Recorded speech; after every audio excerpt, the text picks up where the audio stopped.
Hello guys, good morning, welcome back to আমার channel দেব lifestyle. আর একটা নতুন ভিডিওতে তোমাদের সকলকে স্বাগত জানিয়ে আজকে ব্লগ ভিডিওটা আমি শুরু করছি।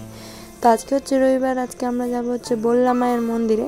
তো দেখো সকাল সকাল আমি সমস্ত কাজবাজ সেরে নিচ্ছি, তারপর স্নান ধান করে তোমাদের দাদাভাই, আমি, আমার ছেলে সবাই মিলে বেরিয়ে পড়বো বল্লা মায়ের মন্দিরে যাওয়ার উদ্দেশ্যে। তো দেখো সকাল সকাল স্নান ধান করে বেরিয়েও পড়েছি।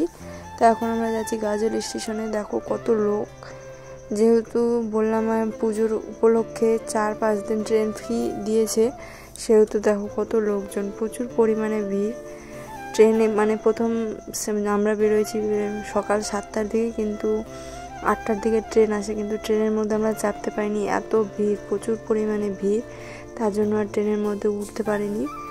ওই ট্রেনটা মিস করে দেওয়ার পর আবার গাজলে গেছিলাম বাস স্ট্যান্ডে বাস ধরার জন্য, কিন্তু বাসেও প্রচুর পরিমাণে ভিড়, তার জন্য আবার ব্যাক করে আবার ট্রেনে করে এসেছি।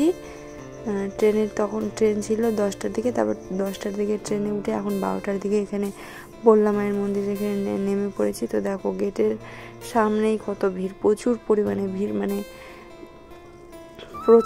ফার্স্ট টাইম বল্লা মায়ের মন্দির আসলাম, এত ভিড়, মানে কোথায় যে পা রাখবো, কোথায় যে কি করব কিছু বুঝতে পারছি না। তোমরা ভিডিওটি দেখলেই বুঝতে পারছো যে কতটা ভিড়, প্রচুর পরিমাণে ভিড়।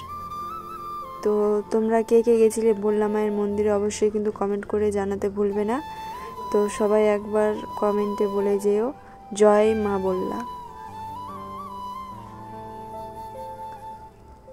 তারপরে আমাদের এখান থেকে আরও কয়েকজন মিলে আমরা যেহেতু গেছিলাম, কিন্তু বাড়ি আসার সময় আর ট্রেনে করে আসিনি, বাসে করে এসেছিলাম।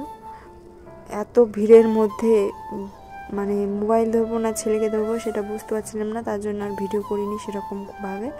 তারপরে গাজলে এসে দেখো ভিডিও করেছি, রাসমেলা চলছে গাজলে। তো রাসমেলাতে আর যেতে পারবো না, আর কিছুদিন পরে আমাদের এখানে গ্রামেই পুজো শুরু হবে। তো ভাবলাম আজকে রাসমেলা দেখে চলে যাই। তো টাটা, দেখা হবে নেক্সট ব্লগে।